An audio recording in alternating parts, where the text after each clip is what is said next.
Hello guys. तो guys हमारा chemical kinetics का लास्ट लेक्चर है, देन आपका पूरा केमिकल काइनेटिक्स चैप्टर कंप्लीट हो जाएगा। ठीक है, तो ये आपका लास्ट लेक्चर है और बहुत ही इंपॉर्टेंट है। यहाँ से प्रीवियस ईयर का हम आईआईटी का, जेईई का, नीट का सबका क्वेश्चन सॉल्व करेंगे, न्यूमेरिकल्स करेंगे। ठीक है, तो बहुत इंपॉर्टेंट, स्टार्टिंग से देखना भाई। स्टार्टिंग में थोड़ा बोर लग सकता है, थ्योरी वगैरह है ना। तो चलिए हम स्टार्ट करते हैं। लेक्चर नंबर आपका शायद 4 है। ठीक है, तो चलिए स्टार्ट करते हैं। मेरा नाम है शंकर गुरुम, आप देख रहे हैं ओ लर्निंग पॉइंट। तो यहाँ पर मैं बता देता हूँ क्या क्या हम पढ़ने वाले हैं। सबसे पहले हम देखेंगे कोलिजन थ्योरी, है ना। थ्योरी नाम आ गया, यानी थ्योरी हम थोड़ा बहुत डिस्कस करेंगे, ग्राफ वगैरह आएगा, लेकिन बहुत ईजी है, बहुत इंटरेस्टिंग है। ठीक है, फिर उसके बाद हम जाएंगे आरएनएस इक्वेशन, जो कि बहुत इंपॉर्टेंट है, आरएनएस इक्वेशन। ठीक है, तो चलिए स्टार्ट करते हैं। ठीक है, चलिए लेक्चर नंबर आपका 4 है। ठीक है, चलिए बहुत ही इजी है। तो सबसे पहले भाई हम स्टार्ट करेंगे कोलिजन थ्योरी। ठीक है, कोलिजन कोलिजन कोलिजन थ्योरी। ठीक है भाई, हेडिंग दे दो, नोट बनाते जाना है आपको। ठीक है, बहुत ही अब भाई कोलिजन थ्योरी, फिर एक्टिवेशन एनर्जी वगैरह पढ़ेंगे, तो वहाँ से भी क्वेश्चन बन सकता है। मैं दिखाऊंगा आपको प्रैक्टिकली। ठीक है, क्वेश्चन। चलिए, अब कोलिजन थ्योरी, कोलिजन मतलब जानते हो, दो बॉडी आपस में टकराएंगे तो कोलिजन होता है ना। तो ये कहानी होता है। तो कोलिजन थ्योरी हम स्पेसिफिक किसका देख रहे हैं भाई? रिएक्शन का देखेंगे। यानी आपके पास रिएक्शन होगा, यानी रिएक्टेंट होगा। रिएक्टेंट से आपको क्या मिलेगा? प्रोडक्ट मिलेगा। This is your reactant. Chemical kinetics पढ़ना तो रिएक्शन पढ़ेंगे ना, रिएक्टेंट्स।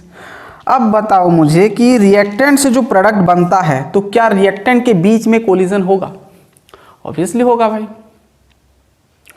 अरे हमको प्रोडक्ट कब बनता है? जब दो रिएक्टेंट कोलिजन होते हैं, यानी मिक्सचर होते हैं, दोनों मिक्स अप होते हैं, तब आपको प्रोडक्ट मिलता है। यानी ऑब्वियसली आपका दो रिएक्टेंट के बीच में या दो से ज्यादा रिएक्टेंट के बीच में कोलिजन होगा, तब ना प्रोडक्ट मिलेगा, है ना। तो कोलिजन थ्योरी का एक एक पॉइंट नोट करते जाना कि कोलिजन थ्योरी कौन सा थ्योरी दिया। सबसे पहले तो ये बोला कि जब आपका रिएक्शन होता है तब रिएक्टेंट के बीच में कोलिजन होता है। तो फर्स्ट पॉइंट लिखना है आपको कि ड्यूरिंग, ध्यान सुनना, ड्यूरिंग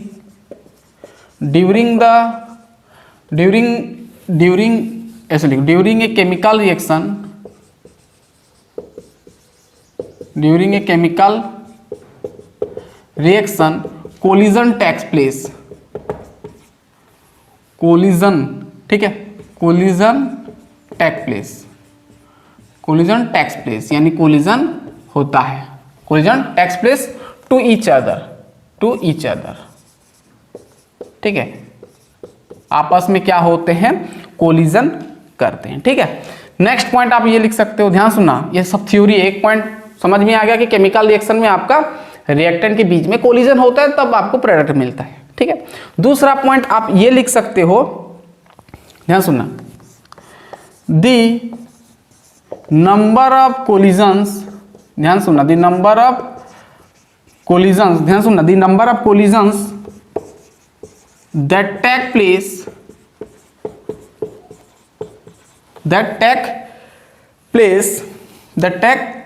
ध्यान सुनना, पर सेकेंड। ठीक है, पर सेकेंड, ये इंपॉर्टेंट है, पर सेकेंड, पर यूनिट वॉल्यूम, पर unit volume of the reaction, है ना, ऑफ द रिएक्शन मिक्सचर लिख दो, of the reaction mixture, of the reaction mixture is known as, बहुत इंपॉर्टेंट पॉइंट है भाई, इज नोन एज क्या होता है भाई? कोलिजन फ्रीक्वेंसी, है ना, collision frequency,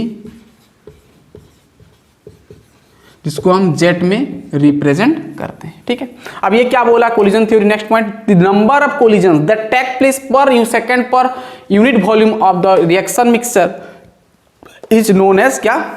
is known as क्या? ये वाला कोलिजन फ्रीक्वेंसी। अब कोलिजन फ्रीक्वेंसी क्या होता है? क्या बोल रहे हैं कि अगर आपके पास ये रिएक्टेंट है, ठीक है, ये आपका क्या है, यहाँ पर ये रिएक्टेंट है, ठीक है, रिएक्टेंट, यहाँ पर रिएक्टेंट है, और रिएक्टेंट बहुत सारा रिएक्टेंट है, मान लो ए और बी है यहाँ पर रिएक्टेंट, ए और बी है, ए को हम मिलाए हैं यहाँ पर और बी को भी मिलाए हैं एक कंटेनर में, ठीक है। तो क्या बोल रहा है कोलिजन फ्रीक्वेंसी, क्या बोलता है कि जब आप दो रिएक्टेंट को मिलाते हो तो इसका जो एक वॉल्यूम यानी 1 यूनिट वॉल्यूम, मान लो इतना वॉल्यूम में जितना भी आपका मतलब आपका ये जो रिएक्टेंट होगा उसके बीच में कितना नंबर ऑफ कोलिजन हो रहा है, दैट इज नोन एज क्या, कोलिजन फ्रीक्वेंसी बोलते हैं, ठीक है। मतलब एक यूनिट वॉल्यूम में कितना नंबर ऑफ कोलिजन हो रहा है, यानी कितना बार कोलाइड कर रहे हैं रिएक्टेंट मॉलिक्यूल, उसको हम बोलते हैं कोलिजन फ्रीक्वेंसी यानी जेड बोलते हैं, ठीक है। अब जनरली आपका देखा गया जो गैसियस स्टेट में जो होते हैं, है ना, जो गैसियस जो मॉलिक्यूल्स होते हैं अगर आप लेते हो, है ना भाई, जो गैसेस होता है यानी गैसेस आपका अगर रिएक्टेंट होता है, ध्यान सुनना, गैसेस अगर आपका रिएक्टेंट होता है, अगर गैसियस स्टेट में देखोगे यानी जो आपका रिएक्टेंट होगा गैसियस स्टेट में होगा, तब उन लोग वो सबका जो आपका कोलिजन फ्रीक्वेंसी होता है लगभग 10⁻25 टू 10⁻28 तक होते हैं पर सेकेंड में भाई, पर सेकेंड में, पर यूनिट वॉल्यूम में, ठीक है। ये सब नोट करना कि जो गैसियस रिएक्शन में आप बोल सकते हो, जो आपका गैसियस केमिकल रिएक्शन होता है वहाँ पर सेकेंड में 10⁻25 टू 10⁻20, मतलब समझ रहे हो, तो एक में लगा दो 25 टू 0, 25 टू 0 लगा दो, कितना होगा, मतलब पर सेकेंड में उतना बार कोलिजन हो रहे हैं यानी धक्का हो रहे हैं, तो समझ रहे हो। तो गैसियस स्टेट में यानी गैसियस रिएक्शन में कोलिजन फ्रीक्वेंसी हाई होता है, ठीक है। ये दूसरा पॉइंट समझ में आ गया, ठीक है। अब चलिए तीसरा पॉइंट क्या दिया कोलिजन ने, कोलिजन थ्योरी क्या बोल रहा है, ये लिख लिए, इतना पूरा लिख लीजिए पूरा आराम से, ये आपका बोर्ड में बन सकता है क्वेश्चन, कोलिजन थ्योरी के बारे में पूछ सकता है, ठीक है। कोलिजन थ्योरी को एक्सप्लेन करो बोल सकता है। चलिए अब जो तीसरा पॉइंट बोला कि ओनली, ध्यान सुनना, ओनली इफेक्टिव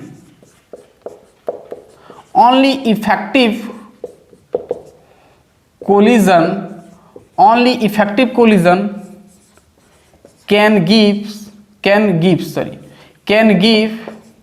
product। क्या बोला, ये पॉइंट बहुत इंपॉर्टेंट है भाई, सॉरी, कैन गिव प्रोडक्ट, क्या बोला है, सिर्फ इफेक्टिव कोलिजन ही आपका प्रोडक्ट बना पाएगा, ठीक है, पूरा समझ में आ गया। Only effective collision can give product, सिर्फ इफेक्टिव कोलिजन ही आपका क्या होगा, सिर्फ इफेक्टिव कोलिजन ही आपका क्या देगा, प्रोडक्ट देगा। अब इफेक्टिव कोलिजन क्या होता है, यहां से आपका पूरा कहानी स्टार्ट होगा भाई, ध्यान से सुनना। Only effective collision can give product. अभी जो इफेक्टिव कोलिजन क्या होता है, ध्यान से सुनना। अब मैं यहां पर जो लिखा हूं इफेक्टिव कोलिजन,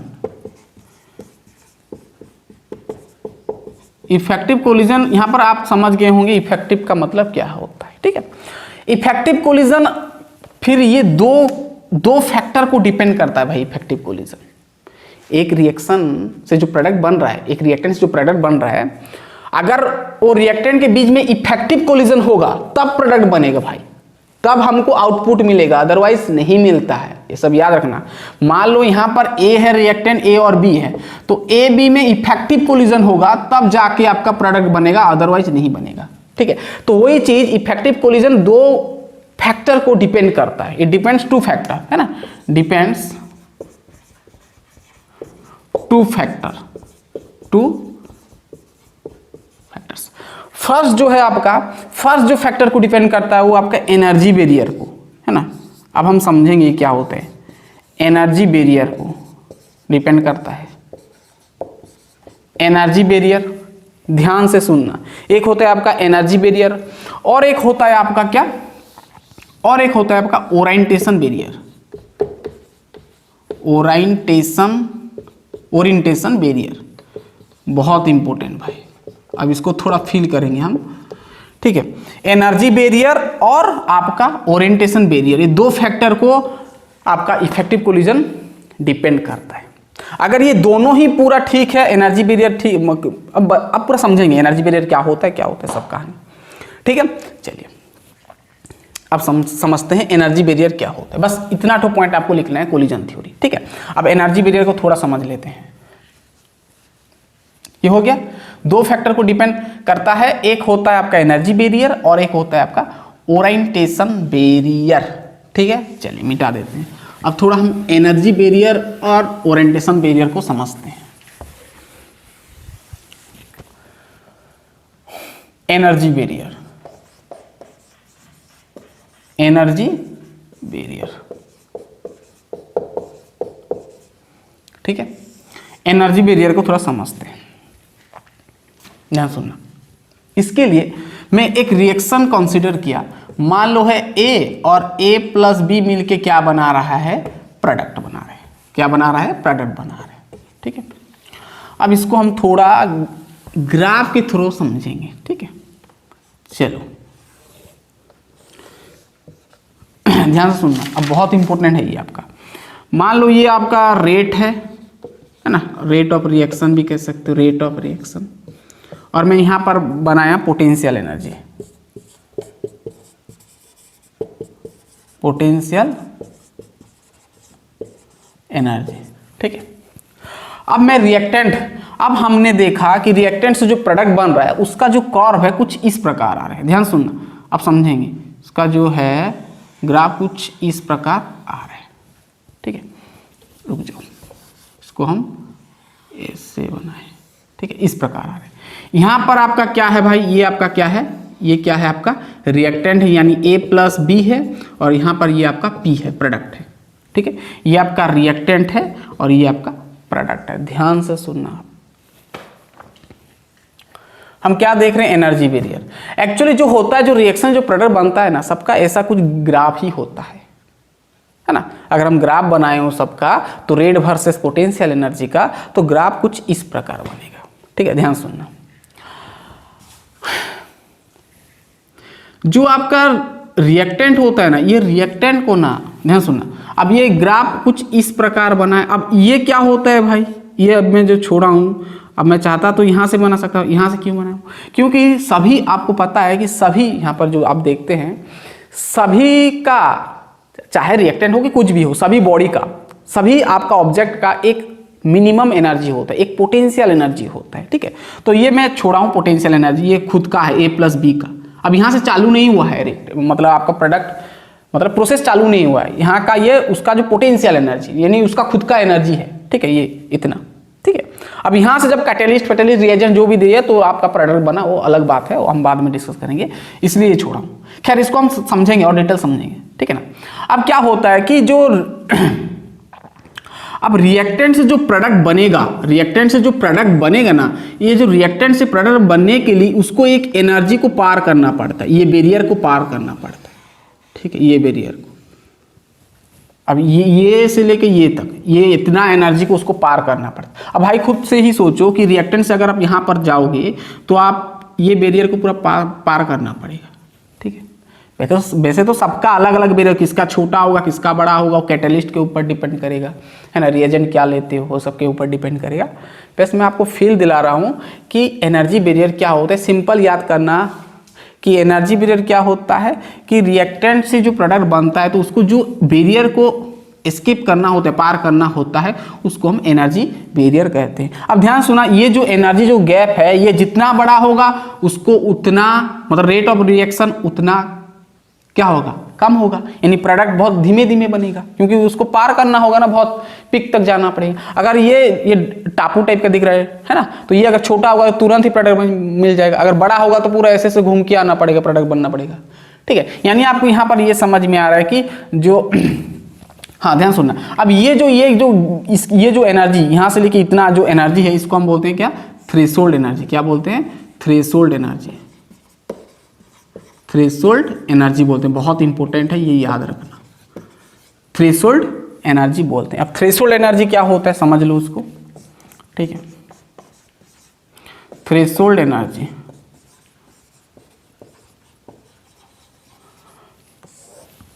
ध्यान सुनना,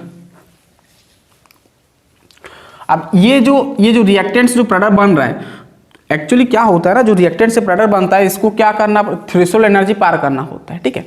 अब ये रिएक्टेंट से कोलिजन होते होते होते यहाँ से क्या होगा भाई, कोलिजन होगा, ए और बी को मिक्स कर लोगे तो कोलिजन होते होते होते होते होते लास्ट में एक ऐसा पॉइंट आएगा जहाँ पर पूरा इफेक्टिव कोलिजन होगा, यानी पूरा दोनों के बीच में बॉन्डिंग पूरा लगभग मतलब पर ठीक हो जाएगा, है ना। मतलब ये यहाँ पर मैक्सिमम हो जाएगा कोलिजन, मैक्सिमम कह सकते हो, या तो फिर इसको हम नाम देते हैं activated complex, activated complex, activated complex AC, ठीक है, एक्टिवेटेड कॉम्प्लेक्स। क्योंकि ए बी यहाँ से एक्टिव हो जाते हैं, लगभग आपका पूरा प्रोसेस कंप्लीट हो जाता है, फिर यहाँ से टाइम नहीं लगता है, तुरंत ही प्रोडक्ट बन जाता है। यानी आप यहाँ पर इंटरमीडिएट भी कह सकते हो कि ए और बी में लगभग आपका थोड़ा बहुत बॉन्डिंग हो जाता है, इंटरमीडिएट बन जाता है, ठीक है, आपका इंटरमीडिएट बन जाता है।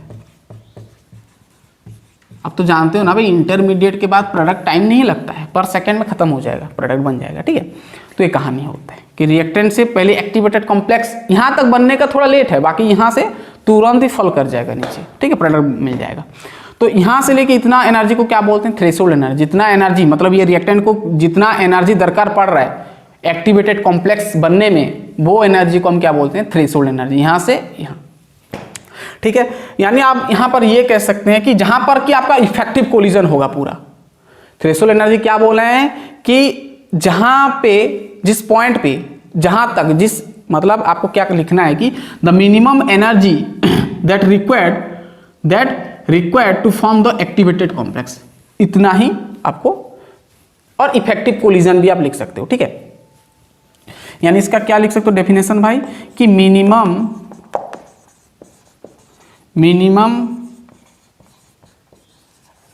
एनर्जी, ध्यान से सुनना, minimum energy of the reacting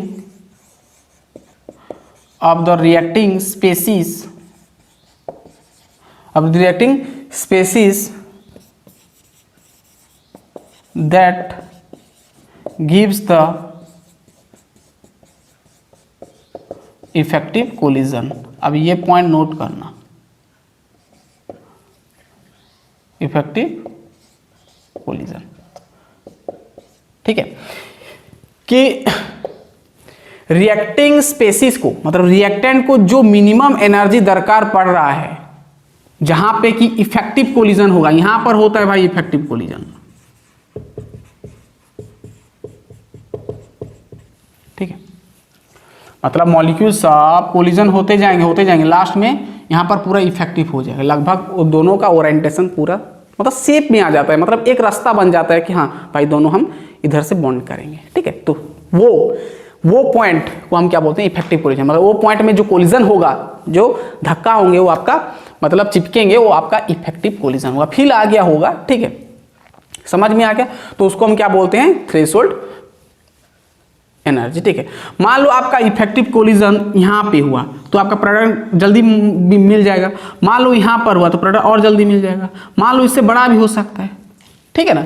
तो यानी आपको यहाँ पर समझ में आया कि थ्रेशोल्ड एनर्जी, ध्यान सुनो, थ्रेशोल्ड एनर्जी अगर बढ़ता है तो आपका रेट ऑफ रिएक्शन घटेगा, यानी स्पीड ऑफ रिएक्शन घटेगा, वही तो आपका rate of reaction, speed of reaction घटेगा, यानी प्रोडक्ट आपका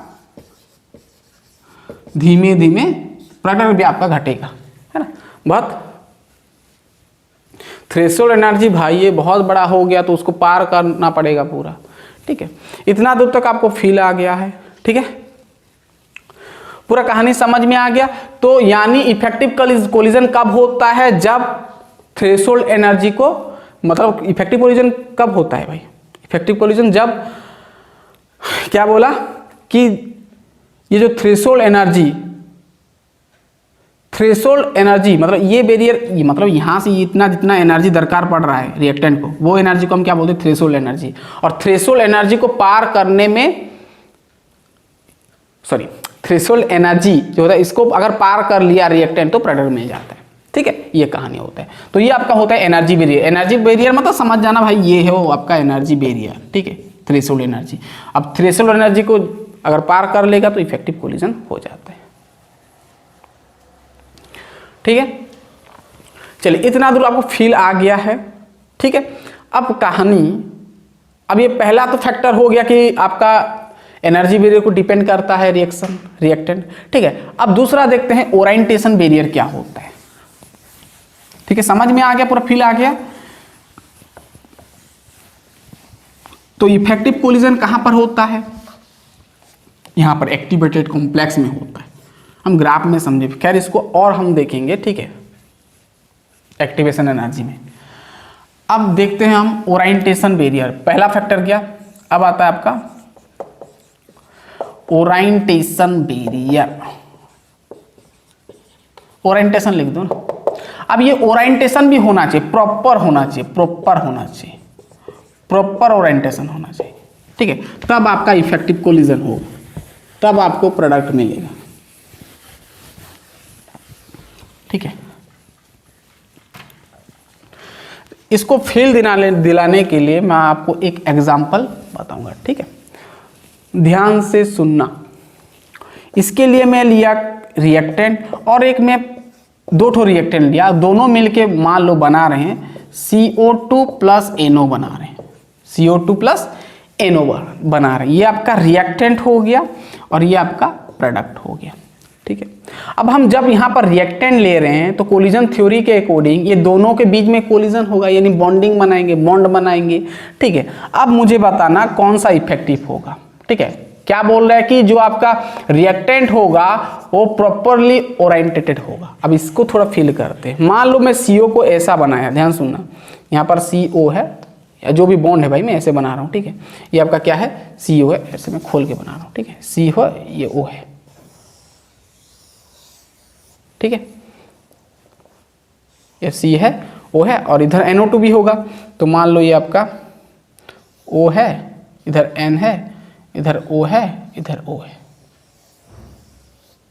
ठीक है। पहला तो ये बन सकता है उसका ओरिएंटेशन, है ना। इस प्रकार अरेंज हो सकते हैं CO और NO2, या तो फिर ऐसे भी अरेंज हो सकते हैं भाई, ध्यान सुनना। अब C अगर इधर आ गया, ठीक है, ध्यान सुनना। अब ऐसे भी हो सकता है OC ऐसा, ठीक है, और इधर NO2 आपका ऐसा हो सकता है, O इधर N इधर O, ऐसा कुछ हो सकता है, ठीक है। अब ऐसा भी हो सकता है,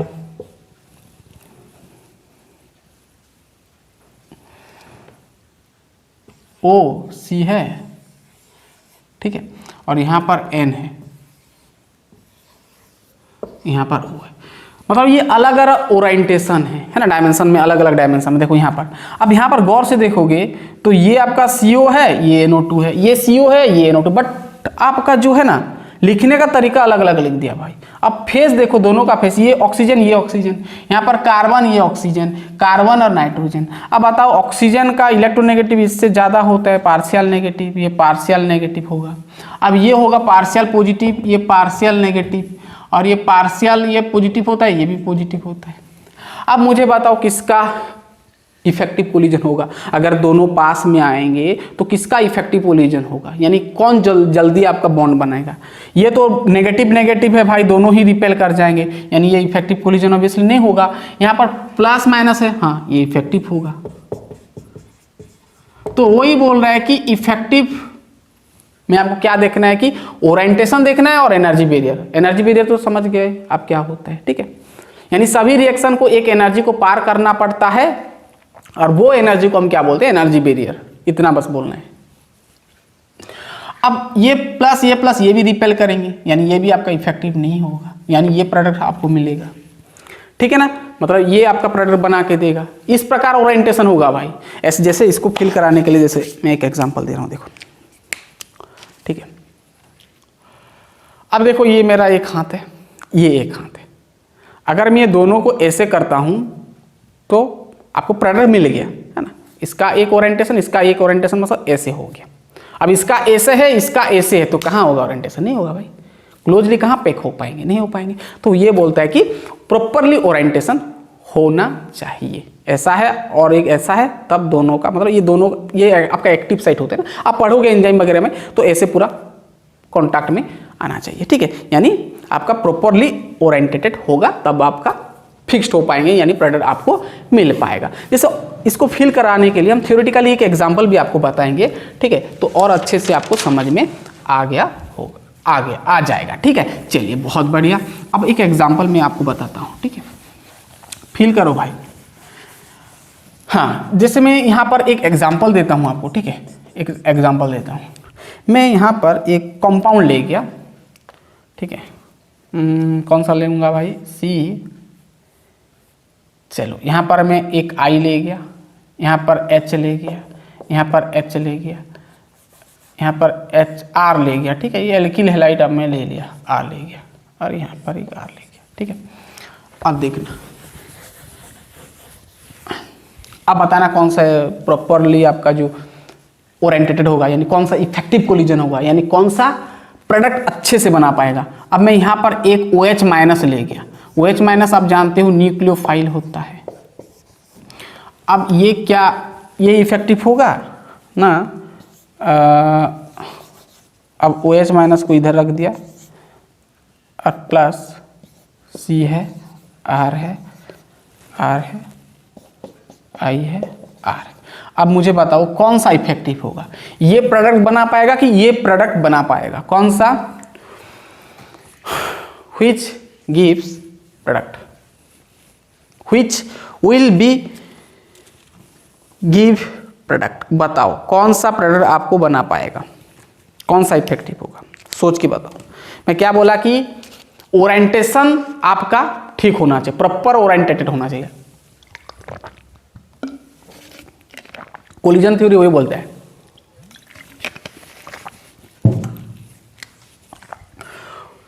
कोलिजन थ्योरी का कंडीशन के प्रॉपरली ओरिएंटेटेड होना चाहिए,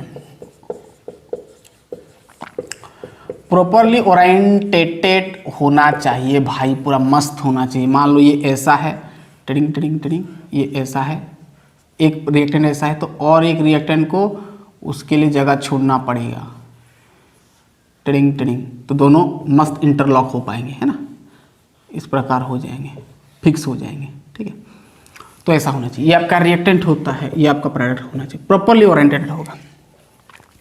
अब कहानी देखना, यहाँ पर न्यूक्लियोफाइल है जो कि नेगेटिव आयन है। अब हम जानते हैं ये आपका क्या है भाई, एक्स वाला परिवार है, ये है ना, हेलोजन वाला, तो ये ऑब्वियसली ये नेगेटिव होगा ना भाई। जैसे ये जानते हुए आपका क्या होता है, विथड्रॉइंग ग्रुप, सॉरी क्या बोलते हैं इसको, लिविंग ग्रुप, है ना, ये लीव कर सकता है, ठीक है। इसका इलेक्ट्रोनेगेटिव ज़्यादा होता है भाई, इसका इलेक्ट्रोनेगेटिव ज़्यादा होता है, तो इलेक्ट्रोनेगेटिव ज़्यादा मतलब इलेक्ट्रॉन क्लाउड ज़्यादा होगा, है ना। और न्यूक्लियोफाइल है भाई, इसका भी तो एक अपना सर्कल होगा, माइनस है, इसका भी अपना एक सर्कल होगा, और ये इसका अपना सर्कल होगा, है ना। अब बताओ ये आपका इलेक्ट्रॉन क्लाउड घेर दिया है पर चारों तरफ, ये भी घेर दिया है चारों तरफ, तो इलेक्ट्रॉन क्या होगा भाई, रिपेल होंगे, यानी ऑब्वियसली समझ में आ रहा है कि ये प्रॉपरली ओरिएंटेटेड नहीं है, नॉट प्रॉपरली ओरिएंटेटेड, नॉट।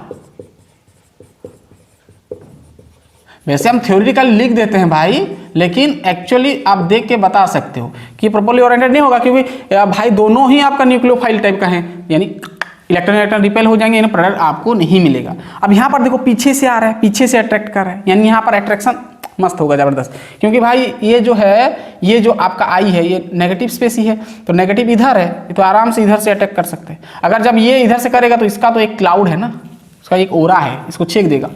लेकिन ये भाई, ये तो पीछे से आ रहा है मस्त छुप के, ठीक है, आराम से अटैक कर पाएगा, ठीक है, जुड़ पाएगा इसके साथ, बॉन्ड बना पाएगा। तो जो भी बॉन्ड बनाएगा छोड़ो उसको ना, मान लो जो भी OH लगा दिया, आर लगा दिया, आर लगा दिया, आर लगा दिया, और यहाँ पर आपका आई लिविंग ग्रुप है, भाग गया दौड़ के, ठीक है।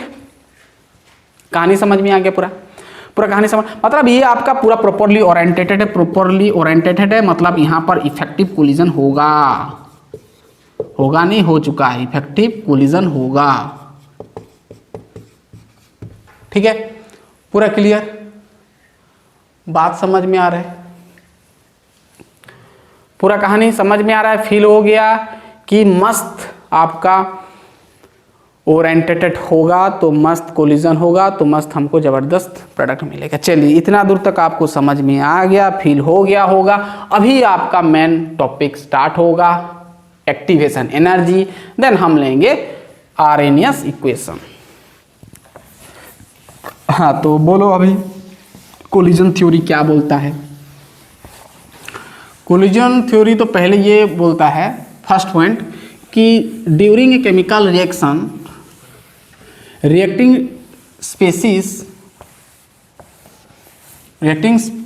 Species are collided with each other, first point. दूसरा पॉइंट में आपको ये बोला कि पर सेकेंड पर वॉल्यूम, पर यूनिट वॉल्यूम में जितना नंबर ऑफ कोलिजन होगा दैट इज नोन एज, क्या होता है, कोलिजन फ्रीक्वेंसी। और गैसीय स्टेट में देखा गया, गैसीय रिएक्शन में 10⁻25 to 10⁻28 पर सेकेंड पर वॉल्यूम में कोलिजन होते हैं। तीसरा पॉइंट बोला ये कि only effective collision can give the product, सिर्फ इफेक्टिव कोलिजन ही आपका प्रोडक्ट बना के देगा, अदरवाइज नहीं भाई, ठीक है। और इफेक्टिव कोलिजन दो फैक्टर को डिपेंड करता है, एक तो थ्रेशोल्ड एनर्जी और एक ओरिएंटेटेड बैरियर, और ओरिएंटेशन बैरियर आप कह सकते हो। चलिए, अब ये सब कहानी आपको समझ में आ गया। अब नया थोड़ा टॉपिक स्टार्ट करते हैं, एक्टिवेशन एनर्जी। एक्टिवेशन एनर्जी, अब यहां पर ग्राफ आएगा भाई, मस्त समझना इसको।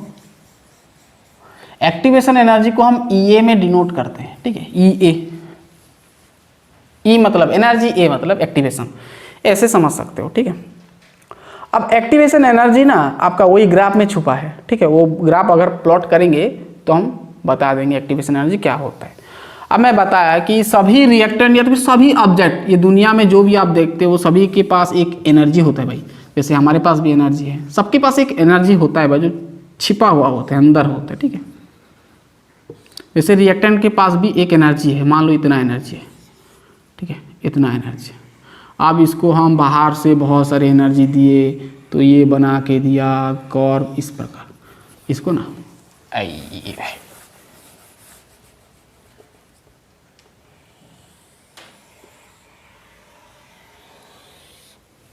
अच्छा नहीं दिख रहा है, रुक जाओ,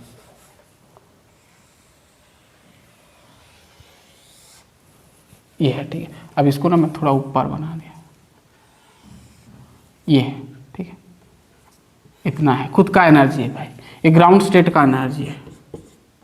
ये आपका रिएक्टेंट है भाई, A+B मान लो, दो रिएक्टेंट है, यहाँ पर मिल गया प्रोडक्ट P मान लो, ठीक है। अब ये GROUND ग्राउंड स्टेट एनर्जी है, दिख रहा है, उल्टा करके लिख रहा हूँ, किसका भाई, रिएक्टेंट का, खुद का एनर्जी है भाई। यहाँ से चालू नहीं हुआ है, अब रिएक्टेंट का प्रोसेस यहाँ पर चालू होगा। अब यहाँ पर कैटलिस्ट वैटलिस्ट जो भी देंगे भाई, ठीक है। अब यहाँ पर चालू हुआ, अब कोलिजन हुआ, ये बीच में पूरा कोलिजन होगा, कोलिजन हुए लास्ट में इन दोनों का मिलन यहाँ पर हुआ, ठीक है। यहाँ से थोड़ा उन लोगों का आसान हो गया कोलिजन करने में, यानी थोड़ा AB इस प्रकार थोड़ा स्लाइट बॉन्डिंग बन गया, जिसको हम इंटरमीडिएट बोलते हैं ना।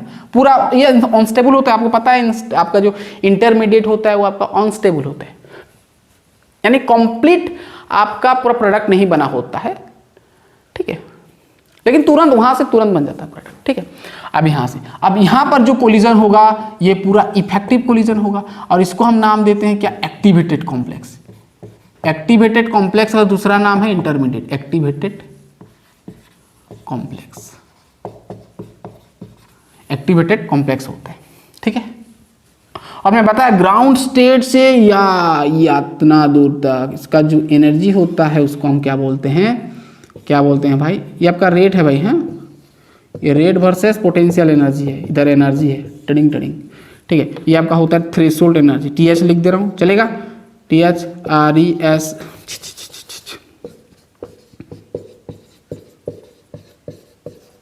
दिख रहा है,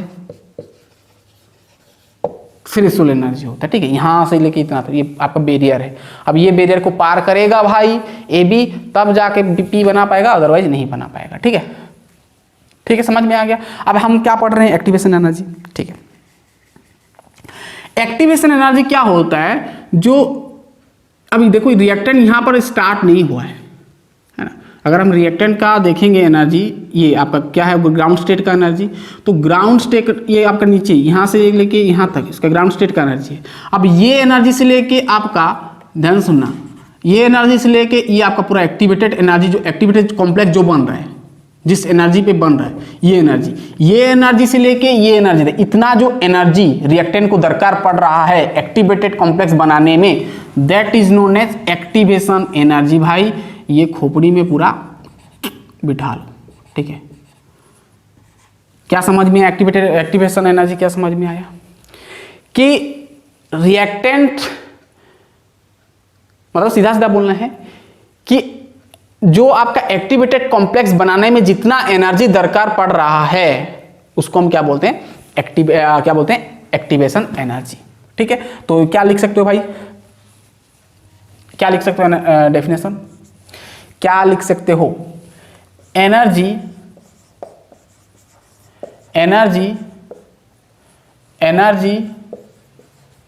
needed to form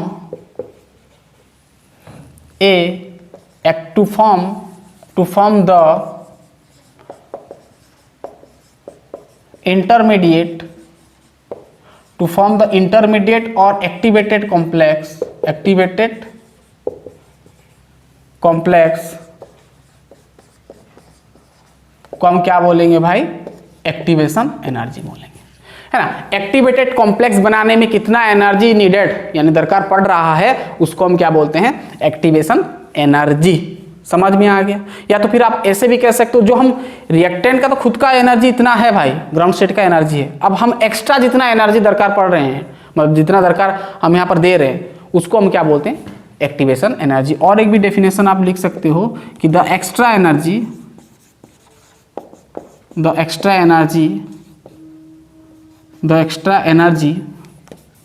required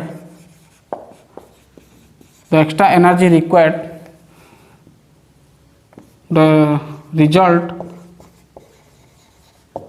results, ठीक है, the extra energy required to results of the product, उसको हम क्या बोलेंगे? Activation energy. आप खुद के अनुसार डेफिनेशन बनाओ ना, ठीक है। लिख लिए, इतना पहले लिख लें फिर कहानी जाएगा, ठीक है। लिख लें, इतना पहले लिख लें, पूरा आराम से लिख लें।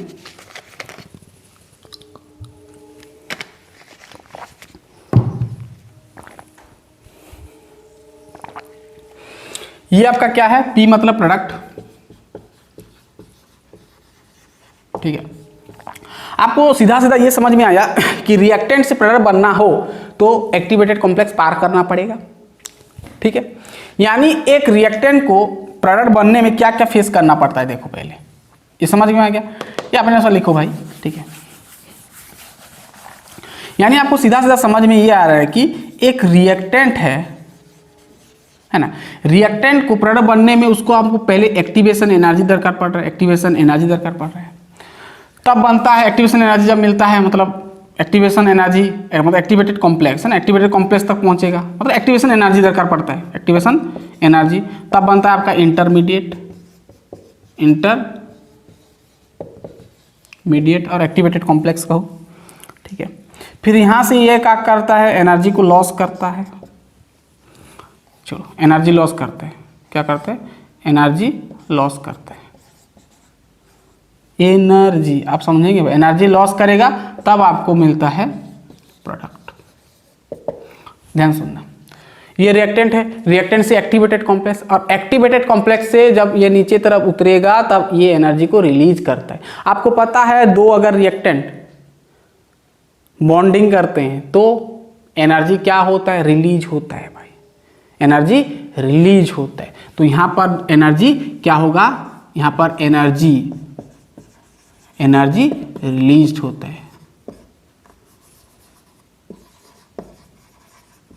एनर्जी रिलीज होता है, ठीक है। पूरा कहानी समझ में आ गया। अब जो ये इंटरमीडिएट होता है आपका अनस्टेबल होता है, अभी मैं बोला पूरा स्टेबल नहीं होता है। प्रोडक्ट बनेगा तो पूरा स्टेबल हो जाएगा भाई, आपको मिल जाएगा प्रोडक्ट, ठीक है। अब ये पूरा का पूरा प्रोसेस क्या होगा? एंडोथर्मिक होगा ना एक्सोथर्मिक होगा?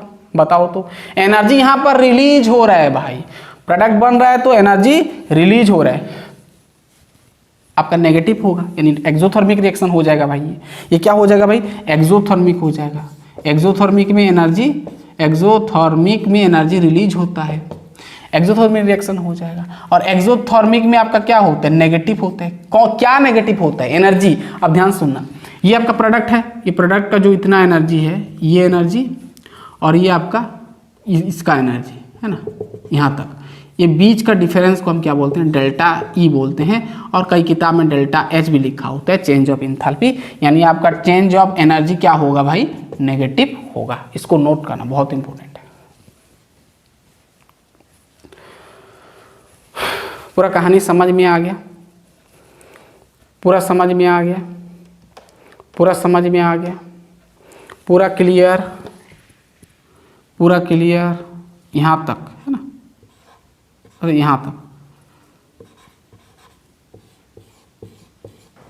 क्या बोलते हैं, चेंज ऑफ एनर्जी और चेंज ऑफ एंथैल्पी बोलते हैं, ठीक है।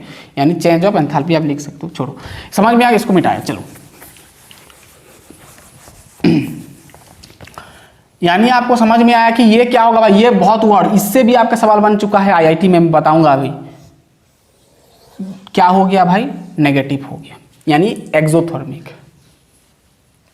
अब भाई यहां पर एंडोथर्मिक भी हो सकता है, कुछ कुछ केमिकल रिएक्शन एंडोथर्मिक भी हो सकता है। एंडोथर्मिक उल्टा होगा, ये जो प्रोडक्ट है भाई ये ऊपर आ जाएगा, मतलब ये तो रिएक्टेंट का इतना एनर्जी है, तो ये जो रिएक्टेंट का इतना जो एनर्जी है इससे नीचे नहीं जाएगा, ये ऊपर ही रह जाएगा, तो तब आपका एंडोथर्मिक हो जाएगा।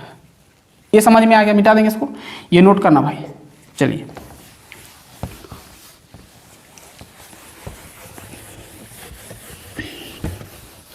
अब अगर देखो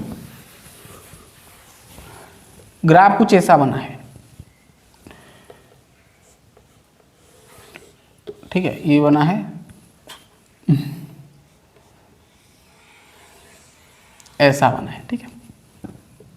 थ्रेशोल्ड एनर्जी ये है, थ्रेशोल्ड एनर्जी तो बड़ा हो गया भाई, एक्टिवेटेड कॉम्प्लेक्स। ध्यान सुनना, अब इसका एनर्जी ये है, अब इसका एनर्जी ये है, ठीक है, यहाँ के इतना एनर्जी को हम क्या बोलेंगे, डेल्टा एच। ये आपका पॉजिटिव हो जाएगा, ठीक है, पॉजिटिव हो जाएगा। यानी ये प्रोसेस को हम क्या, ये इधर आपका रेट ऑफ रिएक्शन है, ये सब नोट करना भाई। इधर potential energy, rate of reaction versus potential energy, तो ये आपका क्या हो जाएगा, एंडोथर्मिक।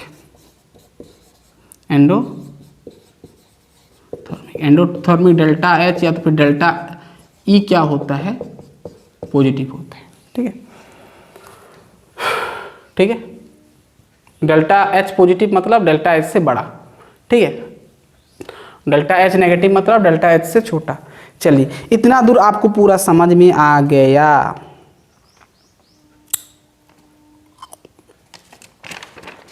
पूरा क्लियर, पूरा क्लियर। चलिए,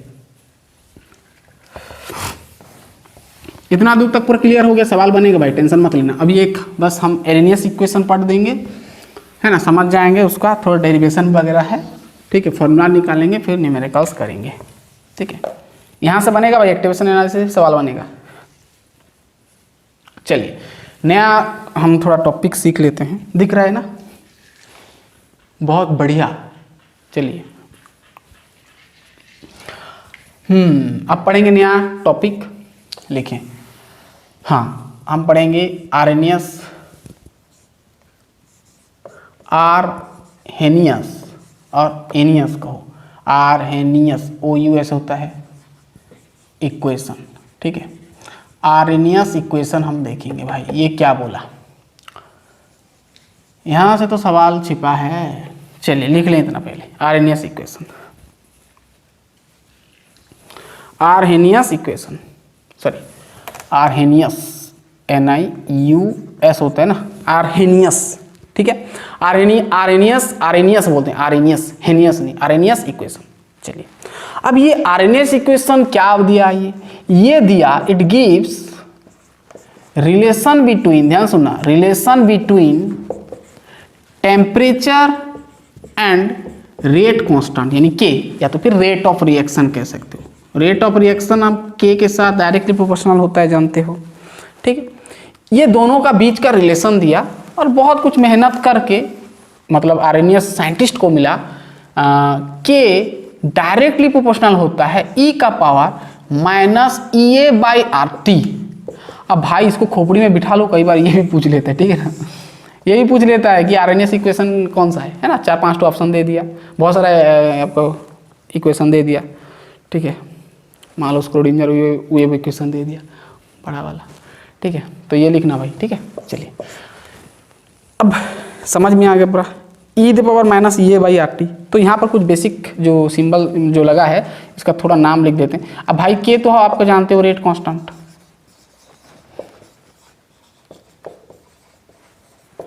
ध्यान देना, आपका E तो आपका एक्सपोनेंशियल टर्म में छोड़ो। अब हाँ, अब ये आपका कौन दिया, आर्रेनियस इक्वेशन, आर्रेनियस दिया। अब इसको थोड़ा मॉडिफाई अगर हम करते हैं के डायरेक्ट प्रोपोर्शनल सिंबल को हम हटा देते हैं, मतलब के और टी के बीच का रिलेशन दिया ना, के और टी। अब भाई सब ग्राफ वगैरह पढ़ेंगे, ठीक है, के अब प्रोपोर्शनल सिंबल को हटाया और एक कांस्टेंट मल्टीप्लाई किया और वो ए मल्टीप्लाई किया। अरे भाई आपने अनुसार मत करना, ए ही बिठाना है आपको, ठीक है, उसी के अनुसार है ना, आर्रेनियस ने जो बोला है वही आपको चलना है। E का पावर माइनस EA/RT, ठीक है।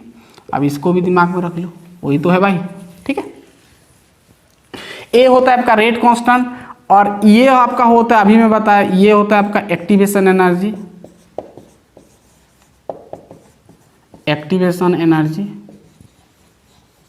ठीक है।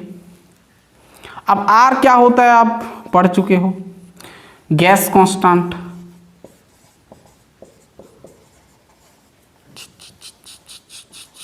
और गैस कांस्टेंट का वैल्यू याद है ना, 8.314 किलो जूल पर मोल होता है ना, शायद याद करना, किलो जूल पर मोल, सॉरी जूल पर केल्विन पर मोल होता है ना, ठीक है। चलिए अब टी क्या होता है भाई, टेम्परेचर, और एब्सोल्यूट टेम्परेचर कहते हैं इसको, एब्सोल्यूट टेम्परेचर। अब भाई बहुत सारे बच्चे टेम्परेचर मिस्टेक करते हैं न्यूमेरिकल्स में, टेम्परेचर को सेल्सियस में मत लिखना, डिग्री केल्विन में लिखना, केल्विन में, ठीक है, केल्विन में लेना, ठीक है, न्यूमेरिकल्स में, फॉर न्यूमेरिकल्स, ठीक है। चलिए अब यहाँ पर और एक दिख रहा है ए। अब ए का बहुत कहानी है भाई। ए को हम बोलते हैं क्या, ये तो प्रोपोर्शनलिटी कांस्टेंट आप कह सकते हो, है ना, कांस्टेंट भी कह सकते हो, कांस्टेंट मतलब प्रोपोर्शनलिटी कांस्टेंट, या तो फिर इसका और सबसे बढ़िया नाम है प्री एक्सपोनेंशियल फैक्टर। न्यूमेरिकल्स में ज़्यादातर ये बोल देता है प्री एक्सपोनेंशियल फैक्टर, या तो फिर आप कह सकते हो फ्रीक्वेंसी फैक्टर।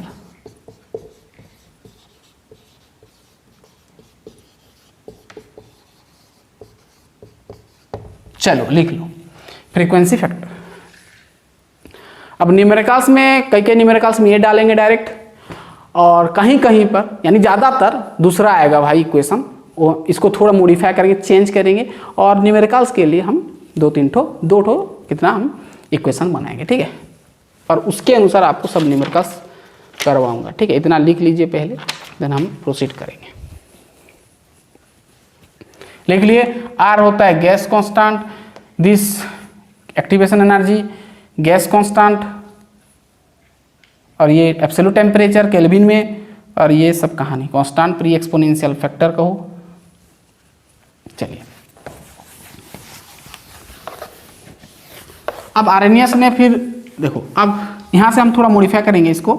अब मैं दोनों तरफ लॉन ले रहा हूँ, तो ये आपका हो गया लॉन के, इधर भी लॉन लिया, आप चाहो तो डायरेक्ट लॉग लिख सकते हो, ई का पावर माइनस EA/RT हो गया, दोनों तरफ लॉन ले गया, ठीक है। अब लॉन के हो गया, ये आपका लॉन ये जानते हो ना, ये वाला आगे आ जाएगा, है ना, माइनस EA/RT, पता है ना, ये लॉन का प्रॉपर्टी है भाई, आगे आ जाता है ये। फिर आपका जो है लॉन ई हो जाएगा। अब इतना दूर तक आपको पूरा समझ में आ गया। अब लॉन ई का वैल्यू हम जानते हैं 1 होता है, यानी आपको ये क्या मिल गया, माइनस EA/RT। अब देखो इतना दूर तक आपको सब कुछ समझ में आ गया। सॉरी यहाँ पर ए छोड़ दिया ना भाई, यहाँ पर ए छोड़ दिया, ए है ना भाई, तो हम यहाँ पर ln a इंटू ई का power minus A by R T है ना। तो देखो ये m है n है, ln m इंटू एन को हम लिख सकते हैं ln m plus ln e का power minus A by R T, पता है ये सब। चलो ln k हो गया, ln a हो गया, अब माइनस इधर आएगा minus A by R T हो गया, ln e हो गया, समझ में आ रहा है। इसको इधर लाया, माइनस प्लस माइनस हो गया। अब ln k equal to ln a। अब भाई ये आपका आरएनएस इक्वेशन का डेरिवेशन करो, आपका बोर्ड में पूछ सकता है, ठीक है। ln e का वैल्यू होता है 1 इंटू दिस वही होगा minus A by R T, समझ में आया। चलो अब ln को अगर हम log बनाते हैं तो हमको 2.303 मल्टीप्लाई करना पड़ता है, 2.303, तो ln बन जाता है log के, ठीक है। अब यहाँ पर भी 2.303 बना देंगे तो ये आपका log a हो जाएगा minus E A by R T. इसको मत बनाने ला भाई, ये तो यहाँ पर ln ही नहीं लगा है, ठीक है। अब देखो हम इसको फेंक देंगे उधर तो क्या मिल जाएगा हमको, log के 2.303 मल्टीप्लाई है, इधर आएगा तो इसके साथ भी डिवाइड, इसके साथ भी डिवाइड, तो इसके साथ अगर डिवाइड हो जाता है, अब भाई इसको ना इक्वेशन 1 बना लो क्योंकि आगे इसका यूज होगा, ठीक है। अब 2.303 इधर आएगा तो डिवाइड कट जाएगा, बचेगा क्या, सिर्फ log a माइनस ये ए बाई 2.303 आर टी, ठीक है ना, पूरा ठीक है, पूरा ठीक है, देख लो, ठीक है, ठीक है, ठीक है, ठीक है, ठीक है, ठीक है, ठीक है, ठीक है। तो इसको हम इक्वेशन 2 बना लेते हैं, ठीक है। अब क्यों, अब मैं बताऊंगा कौन सा न्यूमेरिकल्स में यूज करोगे। वैसे तो इसको भी यूज करना पड़ेगा बीच बीच में, लेकिन ज़्यादा इसको यूज नहीं करना पड़ेगा, ठीक है। बताऊंगा, लास्ट में आएगा मेन आपका न्यूमेरिकल्स, ठीक है। अब देखना, इसको 1-2 न्यूमेरिकल्स में बस यूज करेंगे। आपको ये पता होने से तो सब निकाल सकते हो ना। चलिए अब ये 2 याद करना। अब सुनना, अब अगर ये आपका log के मतलब ये आपको समझ में आ रहा है, के मतलब रेट कांस्टेंट, यानी रेट कांस्टेंट का टर्म है, यहाँ पर टेम्परेचर है, तो हम क्या पढ़ रहे हैं, टेम्परेचर और रेट कांस्टेंट का बीच का रिलेशन पढ़ रहे हैं, that is known as Arrhenius equation. तो इसका अगर हम ग्राफ बनाए log के का और टेम्परेचर का तो किस तरह बनता है, तो थोड़ा ध्यान देना भाई, यहाँ से भी सवाल बन जाता है ना, तो इसीलिए हमको ये बताना पड़ता है। चलिए अब मैं अगर इसका ग्राफ के बारे में बात करूँ, ठीक है। अब मैं यहाँ पर t ले गया, देखो t आपका 1/t फॉर्मेट में है, तो 1/t और इधर आपका log के। अब यहाँ पर भी सवाल है भाई, एक तो मैं दूंगा इससे रिलेटेड, ठीक है। ऐसा पूछा था आपका आईआईटी में शायद कि टाइम और रेट कांस्टेंट के का बीच का जो ग्राफ बनता है, टेम्परेचर और log के का जो ग्राफ बनता है, किस किस फैक्टर को लेके बनता है। ऑप्शन दिया था log के वर्सेस 1/t, log के वर्सेस t, ऐसे बहुत सारा दिया था, है ना, बहुत आसान सवाल है, तो इसको नोट करना है, ठीक है।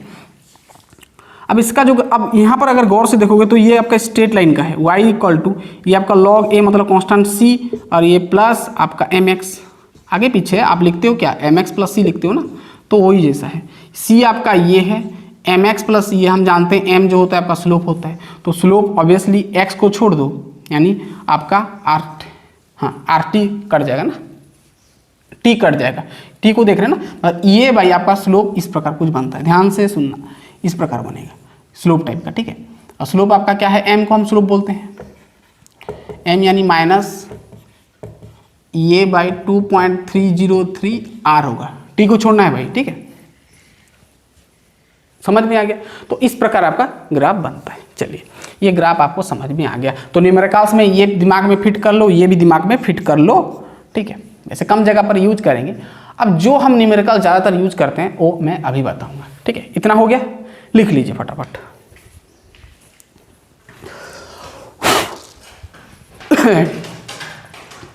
अभी मैं बताऊंगा कौन सा न्यूमेरिकल्स आपके लिए बेनिफिशियल होगा। चलिए, दिख रहा है, बहुत बढ़िया। घंटा पार हो गया भाई, आराम से बैठ जाओ, बहुत ही इजी है, ये समझ में आ गया। चलिए, ये दो इक्वेशन को मैं ये भाई मिटा दिया, चलेगा। चलो,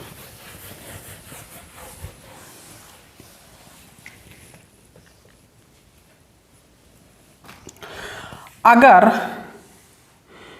मैं दो रिएक्शन को अगर मैं कंपेयर कर ले, दो रिएक्शन में ले जाता हूं, ठीक है, ध्यान सुनना।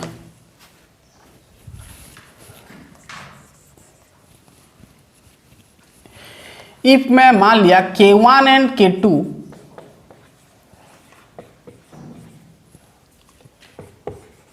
Are the rate constant, are the rate constants at temperature। कौन सा टेम्परेचर में, टेम्परेचर अभी डिफर करेगा, अलग अलग होगा। अगर टेम्परेचर और हम क्या देख रहे हैं भाई, रेट कांस्टेंट के बीच के रिलेशन देख रहे हैं। अगर टेम्परेचर ज़्यादा हो गया तो रेट कांस्टेंट कम होगा, ऐसा कुछ हो सकता है भाई, टेम्परेचर के साथ आपका रेट कांस्टेंट का रिलेशन है। अगर मैं मान लिया कि K1 K2 अलग अलग टेम्परेचर में अलग अलग है ना, मान लो एट टेम्परेचर T1 में आपका K1 है एंड T2 में आपका क्या है, K2 रेट कांस्टेंट का वैल्यू मिल रहे हैं।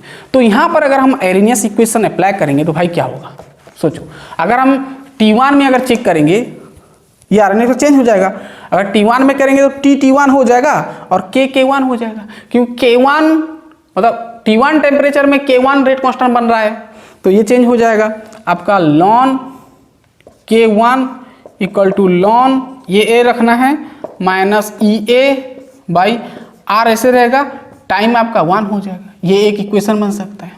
ठीक है, ऐसे अगर हम T2 टेम्परेचर में रखेंगे तो K2 मिल रहा है, तो हम लिख सकते हैं ln क्या K2 equal to ln A minus EA/RT2। ठीक है ना, समझ में आ रहा है पूरा? ठीक है, इसको मिटा दिया।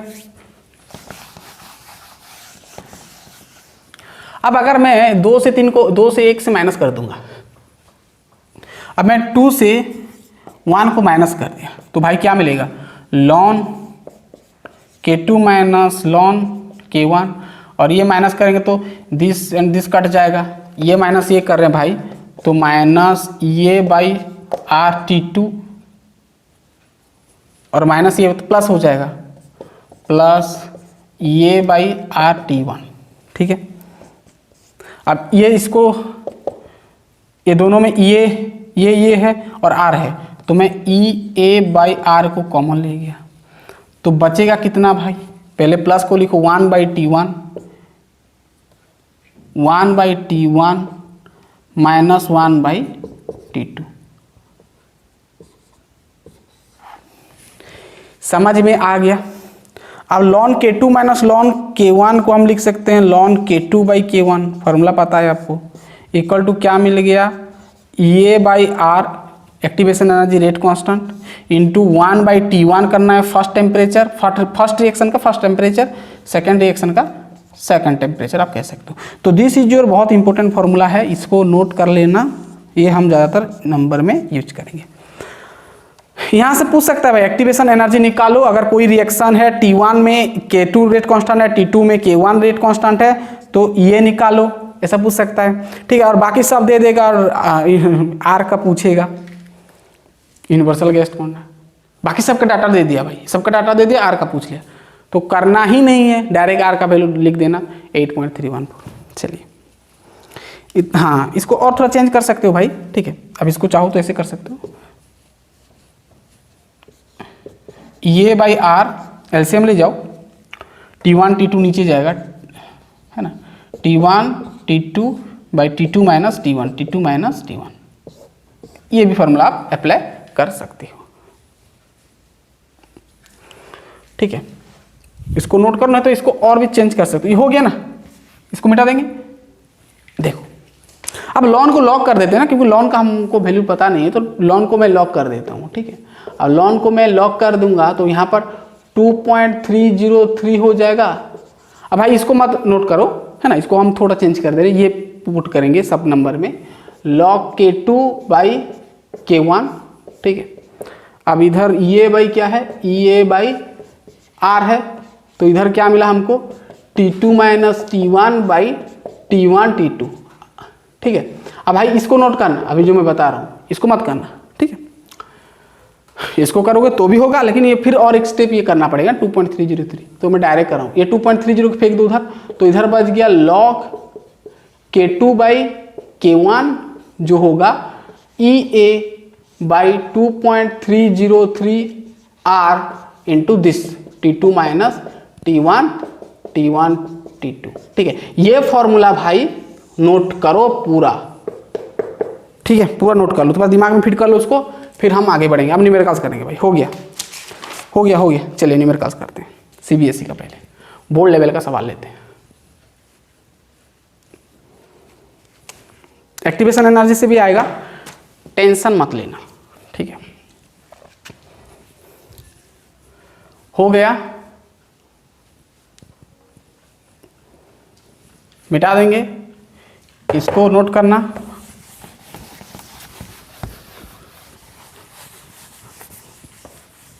हो गया, मिटाया।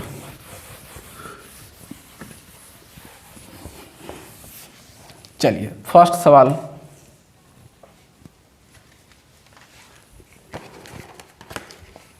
दो 2012 का CBSE का,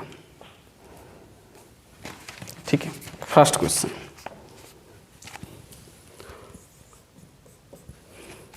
फॉर ए रिएक्शन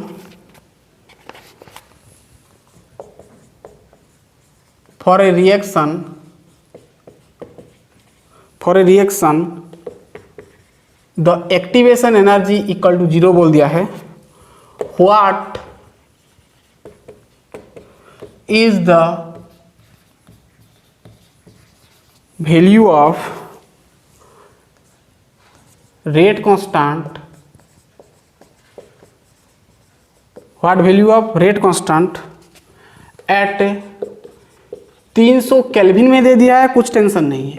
इफ अगर K इक्वल टू 1.6 इंटू 10⁶ पर सेकेंड हुआ एट 280 केल्विन में, 280 केल्विन में, और R का वैल्यू दे दिया 8.314 जूल केल्विन पर मोल, ठीक है। ये पूछा है, पहले समझ जाओ क्या बोला है कि आपको एक रिएक्शन है जिसका कि एक्टिवेशन एनर्जी 0 है। एक्टिवेशन एनर्जी मतलब बहुत फास्ट रिएक्शन होगा ये, है ना, तो 0 मतलब एक्टिवेशन पूरा कम दरकार पड़ेगा, ठीक है। What is the value of rate constant, rate constant क्या होगा 300 केल्विन में, अगर K का वैल्यू इतना है, इतना टेम्परेचर में, अगर 280 केल्विन टेम्परेचर में रेट कांस्टेंट का वैल्यू इतना है, तो आपको 300 केल्विन में रेट कांस्टेंट कितना होगा, वही डिफरेंस आ गया, वही लास्ट वाला फॉर्मूला डालना, ठीक है। सॉल्यूशन पहले तो देखो भाई T1 कितना दिया है 300, T1 कितना दिया है भाई 300 दिया ना। अगर T1 P1 छोड़ो, डायरेक्ट फॉर्मूला डालो। चलो लॉग क्या होता है K2 by K1 equal to क्या होता है EA बाई 2.303 R,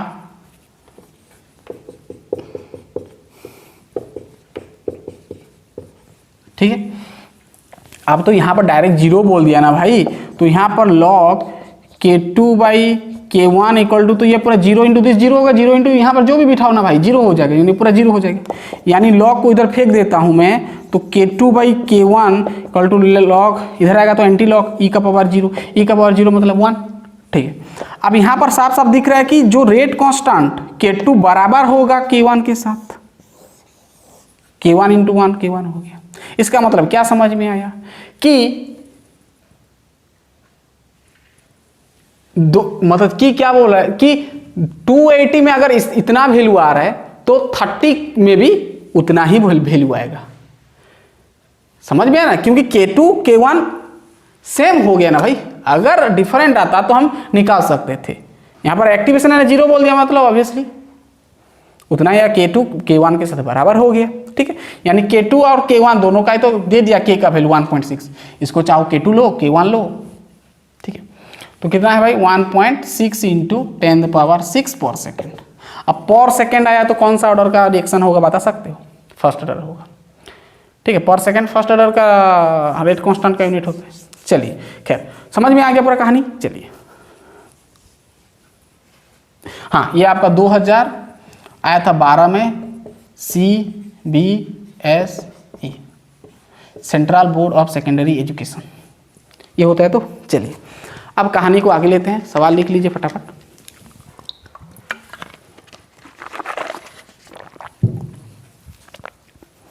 ठीक है, दिख रहा है, लिख लीजिए फटाफट, बहुत ही इजी है। बस आपको ना फॉर्मूला आपको समझना है कि कौन सा क्वेश्चन में कौन सा फॉर्मूला हम अप्लाई करेंगे।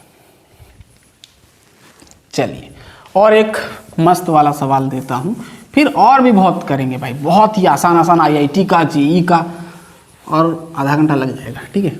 चलिए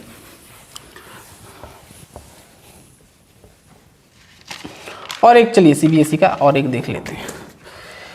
ओ भाई चलिए question number 2, the rate constant, अब भाई व्हाइट बोर्ड को मत देखो, मैं जो बोल रहा हूँ लिखते जाओ। Rate constant of A reaction, जब मैं बताऊंगा तब देखना, of A reaction is 1.5 into 10⁻7 पर सेकेंड है एट 50 डिग्री सेल्सियस में, ठीक है। एंड दो टेम्परेचर दे दिया भाई, एंड 4.5 है इंटू 10⁻7 पर सेकेंड, कितना में? एट 100 डिग्री सेल्सियस में, ठीक है। बहुत ही मज़ेदार वाला है। कैलकुलेट करना है आपको the activation energy for the reaction,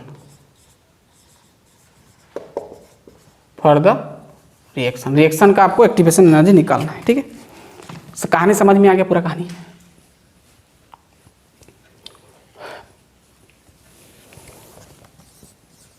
कितना आसान सवाल है भाई। क्या बोल रहा है? द रेट कांस्टेंट ऑफ फिर रिएक्शन, एक रिएक्शन का रेट कांस्टेंट 50 डिग्री में इतना है और 100 डिग्री में इतना है, तो आपको एक्टिवेशन एनर्जी निकालने को बोला है। यानी बोल रहा है कि 50 डिग्री यानी T1 टेम्परेचर, T1 कितना दिया है? 50 डिग्री सेल्सियस। अब मैं बताया कि डिग्री सेल्सियस मत लेना भाई, किस में लेना? केल्विन में लेना। तो केल्विन में जब डिग्री को केल्विन में लेते हो तो 273 प्लस कर देते हो, है ना। तो 50 में 273 को प्लस कर देते हो तो ये आपका आ जाएगा कितना? 323 केल्विन। अब T2 कितना है भाई? 100 डिग्री सेल्सियस। तो 100 में 273 को प्लस करना है तो आएगा 373 केल्विन आएगा। समझ में आ गया? चलिए अब देखो T1 टेम्परेचर में रेट कांस्टेंट कितना है? K1 कितना है? 1.5 इंटू 10⁻7 पर सेकेंड, सॉरी 10⁻7 पर सेकेंड।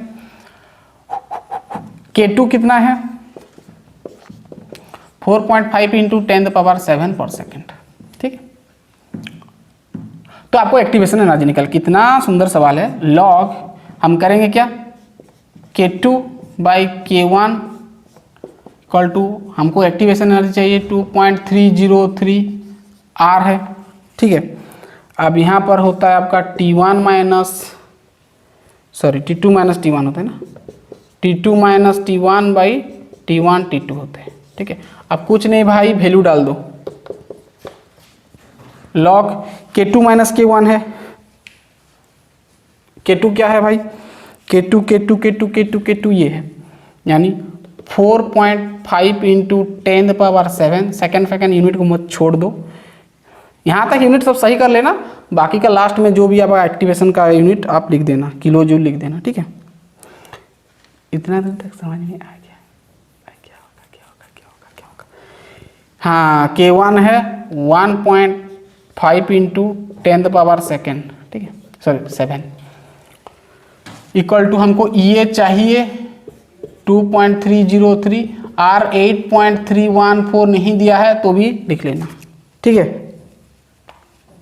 दे देता है ज़्यादातर, अब कुछ नहीं करना है, T2 माइनस T1 करना है। T2 क्या है आपका 4.5 इंटू 10⁻7 माइनस 1.5 इंटू 10⁻7 और नीचे दोनों को मल्टीप्लाई 4.5 इंटू 10⁻7 इंटू 1.5 इंटू 10⁻7, ठीक है। अब ये पूरा कैलकुलेशन करोगे तो ये आपका आएगा log, ये कट गया, ये आपका 3 आएगा और ये जो है, ठीक है। अब जो है आप कर सकते हो, ठीक है। अब ये पूरा सॉल्व कर सकते हो आगे, है ना भाई। ये को रख दो, ये प्लस माइनस करके सबको फेंक दो उधर, ये मिल जाएगा। तो ये आपको अप्रोक्स मिल जाएगा, 22.012 kelvin joule, kilo joule kelvin joule, ठीक है। समझ में आ गया, पूरा पूरा कहानी समझ में आ गया। चलिए अब नेक्स्ट सवाल करते हैं IIT और JEE का, दोनों ही आया था 2013 में, ठीक है।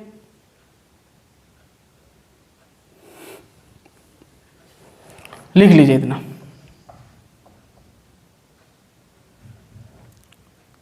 हो गया,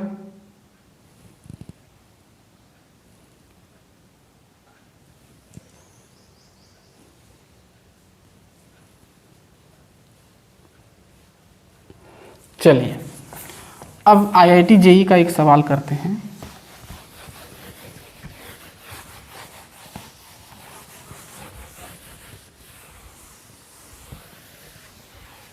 ठीक है, दोनों में ही आया था भाई, बहुत ही इंटरेस्टिंग सवाल है ये। क्वेश्चन नंबर 3 क्या बोला है,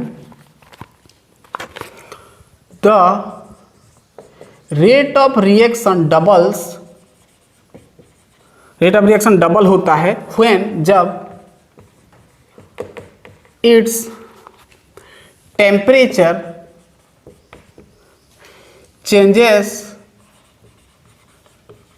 चेंजेस फ्रॉम, कहाँ से, फ्रॉम 300 केल्विन टू 310 केल्विन। तो activation energy of such a reaction will be, option दे दिया क्या होगा एक्टिवेशन एनर्जी, ठीक है।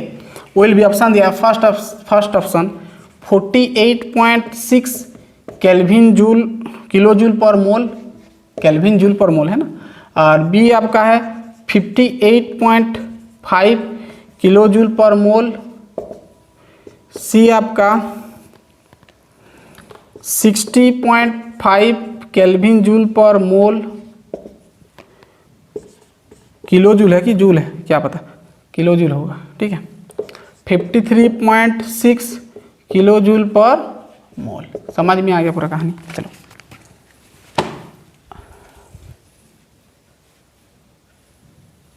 आपको किलो जूल पर मोल में ना लाना है, ठीक है।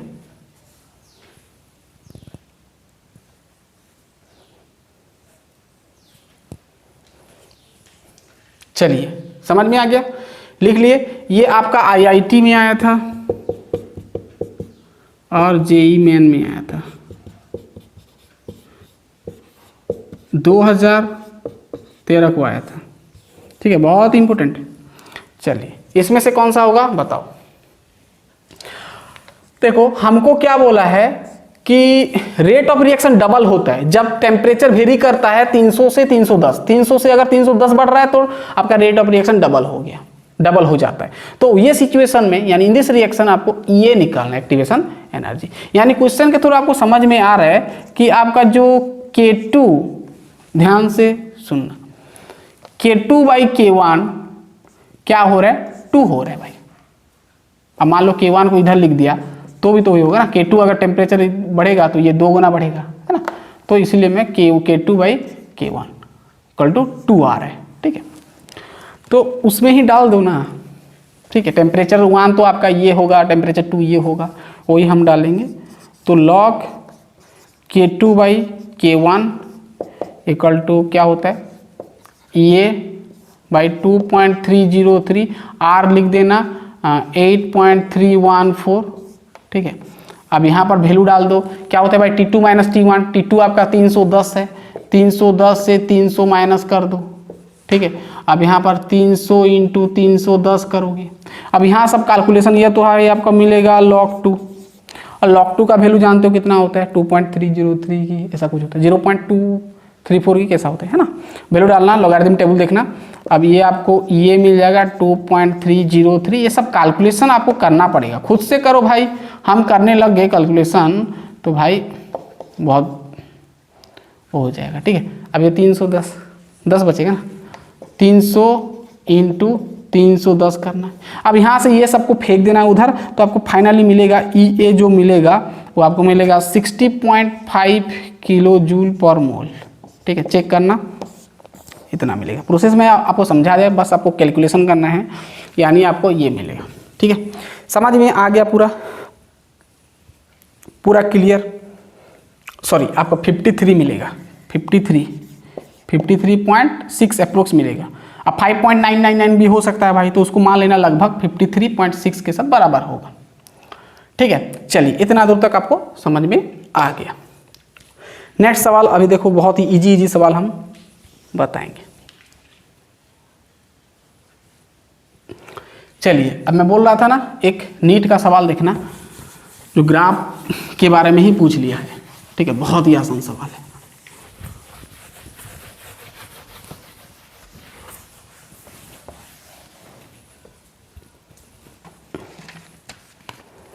Question number 4, the activation energy of A reaction, ध्यान सुनना, of A reaction can be determined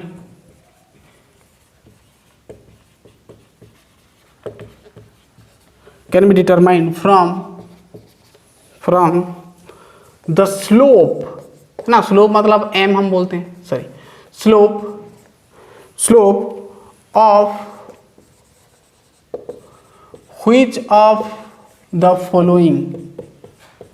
अरे भाई, इतना आसान सवाल कौन देते हैं। चलिए, फर्स्ट ऑप्शन दिया है कि ln k वर्सेस 1/t। अब तो देख के ही बता दोगे, है ना। और टेम्परेचर C आपको दिया है T/ln k वर्सेस 1/t, और ln k T versus temperature, ठीक है। ये आपका वही आपका मेडिकल एंट्रेंस टेस्ट में पूछा गया, नीट कह सकते हो, AIPMT में पूछा था 2015 में, ठीक है। अरे भाई, तो देख के बता दोगे ना कि एक्टिवेशन एनर्जी डिटरमाइन करने के लिए कौन सा हम ग्राफ लिखते हैं, स्लोप का कौन सा स्लोप जो बनता है, किससे और किससे बनता है। अरे हम बताए ना, ln k वर्सेस 1/t होता है, मैं ऐसा नहीं बनाया था, 1/t होता है, इधर आपका क्या होता है ln k होता है, बताया ना। तो ये स्लोप इस प्रकार बनता है, यानी 1/t वर्सेस ln k। तो भाई फर्स्ट वाला, ठीक है। चलिए, बहुत ही आसान सवाल था। ऐसा भी पूछ सकते हैं भाई, ऐसा नहीं कि यहाँ पर मेडिकल एंट्रेंस में पूछा है तो आपका IIT में नहीं पूछेगा, या तो फिर JEE में नहीं पूछेगा, या तो फिर कुछ भी एग्जाम में नहीं पूछेगा, ठीक है। तो ऐसा नहीं है, सब में आ सकता है, ठीक है। बच्चे क्या सोचते हैं ना, JEE का IIT में नहीं आता है, IIT का JEE में नहीं आता है, IIT का नीट में नहीं आता है, ऐसा नहीं भाई। कई बार क्या होता है, एक साल में IIT में जो आता है JEE में भी वही आ जाता है, ऐसा देखना, ठीक है। इसलिए सब नंबर अच्छे से प्रैक्टिस करना, चाहे वो IIT में आया हो, JEE में आया हो, या तो फिर बोर्ड का सवाल हो, ठीक है। चलिए, इतना दूर तक आपको समझ में आ गया। चलिए, ऐसा ही आसान सवाल अब हम करेंगे। चलो, IIT का एक हम सवाल लेते हैं, ठीक है।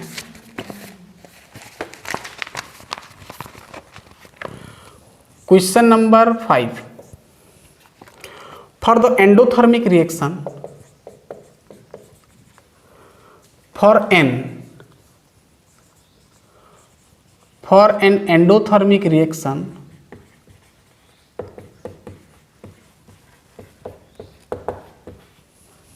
For an endothermic reaction delta H, और मैं बताया था डेल्टा एच को हम डेल्टा ई भी लिख सकते हैं। Delta E represents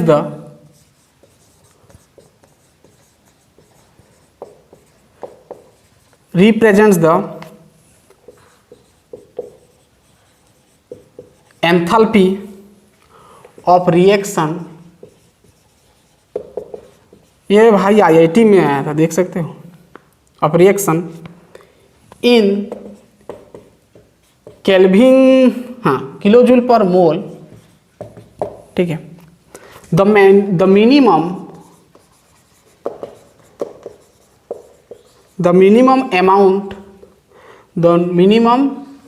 amount of activation energy will be. अब भाई कितना आसान सवाल है, क्या बोला है, फर्स्ट बोल दिया कि less than delta H,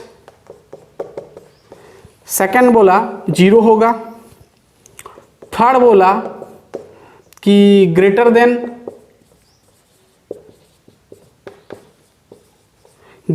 delta H से ग्रेटर देन होगा, आई भी बोला इक्वल टू होगा, इक्वल टू डेल्टा एच होगा। अभी मैं बताया कि एंडोथर्मिक रिएक्शन में आपका जो ग्राफ बन रहा था कुछ इस प्रकार बन रहा था, यानी आपका जो प्रोडक्ट जो है ऊपर बन रहा था, और ये आपका एंडोथर्मिक होता है। एंडोथर्मिक में बताया कि डेल्टा ई या तो फिर कहो delta H, change of enthalpy हमेशा क्या होता है, पॉजिटिव होता है, यानी बड़ा होगा, यानी डेल्टा एच से बड़ा होगा, ग्रेटर देन। तो दिस वन इज करेक्ट। चलिए, बहुत ही आसान, ये आईआईटी में बहुत पुराना सवाल है, आईआईटी 1992, ठीक है, 1992 में आया था, जबकि मैं पैदा भी नहीं हुआ था। चलिए, 1992 में आया हुआ सवाल है, अब ये भी रिपीट कर सकता है, देखना, बहुत ही इजी सवाल है। ठीक है, ये आपका एंडोथर्मिक रिएक्शन का था, ठीक है, एंडो वाला था। अब एक्सो वाला क्या होगा, डेल्टा ई या तो फिर डेल्टा एच को, वो क्या होता है, नेगेटिव होता है, मतलब एनर्जी रिलीज करता है। ठीक है, बहुत ही ईजी है। चलिए, और ज़्यादा नहीं है, 2 ठो है सवाल। ठीक है, चलिए, समझ में आ गया कि एंडोथर्मिक में पॉजिटिव होगा यानी बड़ा होगा, एक्सो में छोटा होगा या नेगेटिव होगा। चलिए, अब आईआईटी 2002 का एक सवाल हम करते हैं। ठीक है, कितना नंबर है भाई, 6 की 7 है। चलो, for first order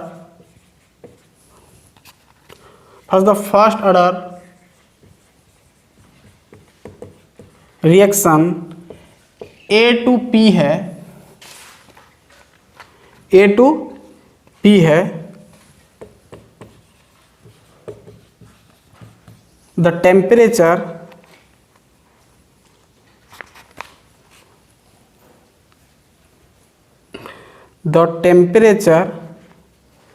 dependent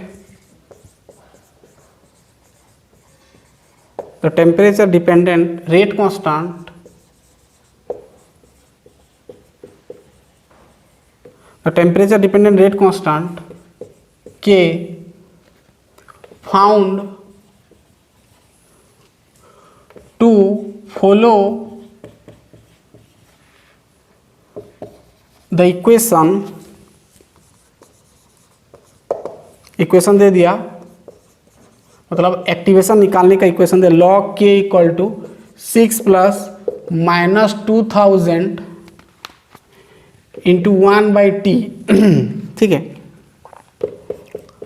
the pre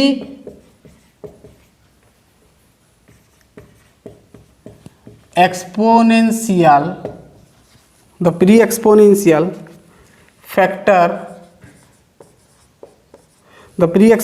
factor A and EA are respectively क्या होगा, ठीक है। ऑप्शन दिया है, फर्स्ट ऑप्शन दिया है 1.0 इंटू 10⁻6 पर सेकेंड, और उसके साथ दिया है 9.2 केल्विन जूल पर मोल। बी ऑप्शन दिया है 6.0 पर सेकेंड 16.6 केल्विन जूल पर मोल, और सी ऑप्शन दिया है 1.0 इंटू 10⁻6 पर सेकेंड 16.6 केल्विन जूल पर मोल, किलो जूल पर मोल बोल सकते हो। और डी ऑप्शन दिया है 1.0 इंटू 10⁻6 पर सेकेंड और 38.3 केल्विन जूल पर मोल, ठीक है। अब इसमें से कौन सा होगा आपको लिखना है कि एक फर्स्ट ऑर्डर रिएक्शन है, the temperature dependent rate constant यानी के फाउंड टू फॉलो द, ये यानी जो आपका लॉग के और टेम्परेचर का बीच का रिलेशन ये दे दिया है, और ये रिलेशन से आपको प्री एक्सपोनेंशियल फैक्टर जो कि ए निकालना है और ये निकालना है। अब यहाँ पर तो आप देख के बता सकते हो भाई, तो हमारा जो एक्चुअल में जो इक्वेशन होता है ये इस प्रकार है ना, देखो log k2/k1 और log k, हम log k लेते हैं, log k इक्वल टू क्या होता है भाई, इधर आपका log a होता है, फिर प्लस लगता है, फिर क्या होता है भाई, क्या होता है, अरे भाई मैं बताया ना क्या होता है, ये बाई माइनस होता है ना, माइनस ये बाई, ऐसा कुछ इक्वेशन में बताया था, याद करो, 2 ये बाई आर टी होता है ना, ये बाई, चलो मैं पूरा अच्छे से इसको एक्सप्लेन कर रहा हूँ, ठीक है। अब हमारा जो k इक्वल टू फॉर्मूला क्या है, ए ई का पावर माइनस ये बाई आर टी है, तो समझो पहले, तो अगर मैं दोनों तरफ लॉन ले जाता हूँ तो ये आपका लॉन ए होगा, और ये लॉन ए डायरेक्ट कर रहा हूँ minus E A by R T, फिर इधर लॉन ई लिखते हो, इसका वैल्यू 1 हो जाता है, तो आपको मिलता है ln a equal to ln k है, ln k ln a equal to minus ये बाई आर टी मिलता है, माइनस ये बाई आर टी मिलता है ना। अब ध्यान सुनना, अब लॉन को अगर मैं लॉग कर देता हूं तो 2.003 मल्टीप्लाई कर देना पड़ेगा, लॉग के तो मल्टीप्लाई करना पड़ेगा, तो इधर अरे भाई समझ में आ रहा है कि नहीं, 2.303, इसलिए मैं बोला था इसको देख लो अच्छे से, 2.303, इसको भी हम लॉग करेंगे तो 2.303 log A minus E A by R T, ठीक है। अब फेंक दिया उधर, तो लॉग के इक्वल टू ये कट जाएगा, सिर्फ बचेगा लॉग ए माइनस इधर भी तो डिवाइड होगा ना 2.303 आर टी। अब यहीं से आपको सोचना है, ये आपको स्लोप दे दिया, ठीक है, स्लोप का इक्वेशन आ गया।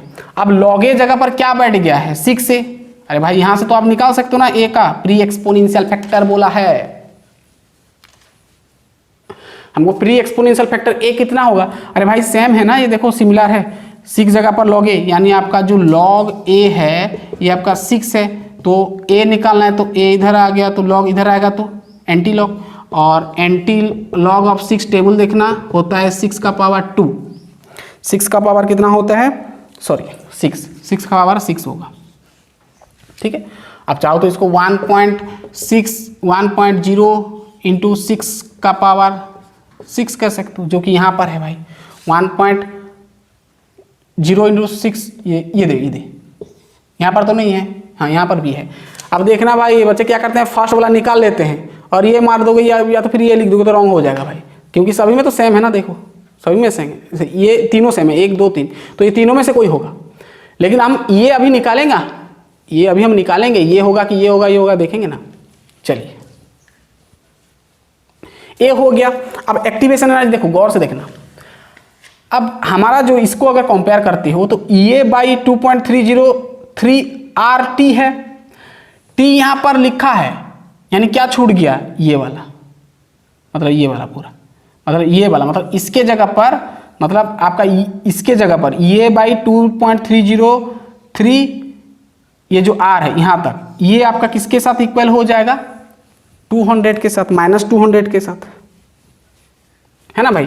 तो अगर हम कंपेयर करेंगे तो हमको ये पता चल रहा है कि -2.303 r, सिर्फ r भाई, सिर्फ r, t तो है ना भाई, t ये है, तो ये जो है इसके साथ बराबर होगा -2000 कह सकते हो। माइनस माइनस कटे गया तो यहाँ से आप ये निकाल सकते हो, ये इधर आएगा 2.303 इंटू 2000 इंटू आर का वैल्यू 8.314 समथिंग, मल्टीप्लाई कर दोगे तो लगभग आपका आएगा 38.3 केल्विन जूल पर मोल। तो भाई ये आंसर है एक्टिवेशन एनर्जी, यानी लास्ट वाला आपका आंसर होगा, ये वाला। ठीक है, फिल हो गया। ठीक है, चलिए लास्ट सवाल बस बता देते हैं आपका JEE का। ठीक है, 2003 का बस एक ठो। ठीक है, बाकी सब आपको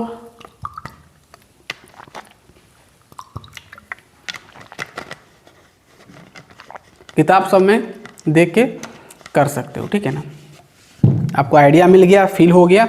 चलिए मिटा देंगे इसको। एक सिंपल सवाल जेई का स्टेटमेंट पे दिया है आपको, correct the answer, correct the statement बोला है शायद। हाँ हाँ, स्टेटमेंट आपको करेक्ट चूज करना है।